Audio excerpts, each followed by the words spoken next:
I have never seen the scale of disregard for central belt policy making that I see now.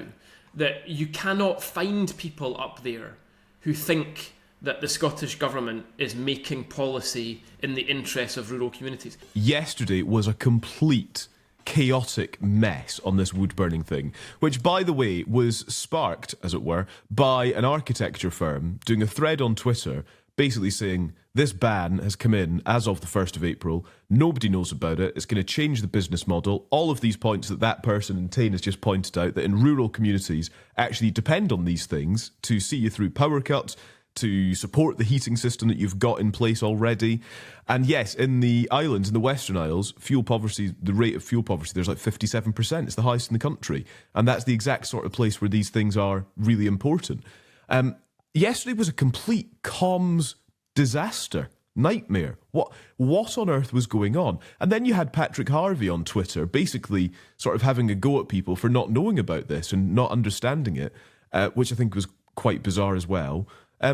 Andy, it wasn't communicated. I'm not aware of anybody who knew about this until yesterday, that wood burners are going to be banned in new builds. And I, given my professional life, I like to think I'm relatively on top of these things. I don't know about it. I don't know anybody that did know about Questionable. it. Do you know though? Let's.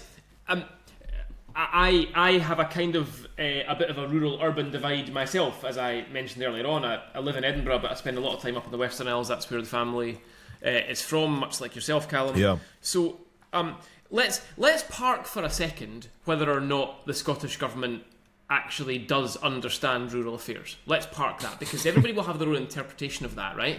And we all have our interpretation. That's fine.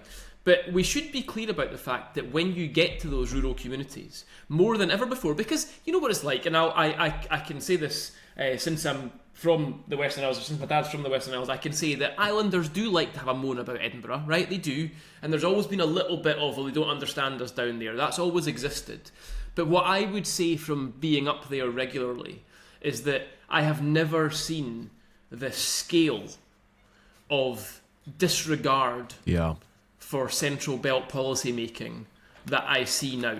That you cannot find people up there who think that the Scottish Government is making policy in the interests of rural communities. Now, as I say, I'm not saying whether they are or whether or not, but the perception in these rural areas is that it has never been worse in terms of urban people making urban policy for rural areas.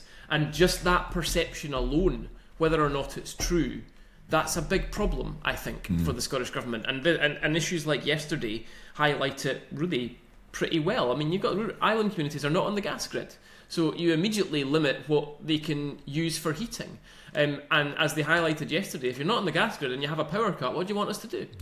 And so there is a problem here, which is not just yesterday. It's a wider problem about the perception of remote and rural communities towards policy making by the government. Thank you so much for watching. Press subscribe and you'll get all the best videos offering insight on Scottish politics delivered straight to your feed. Press subscribe and stick around. And if you'd like to hear our conversations in full, open up your podcast app and search for Holyrood Sources.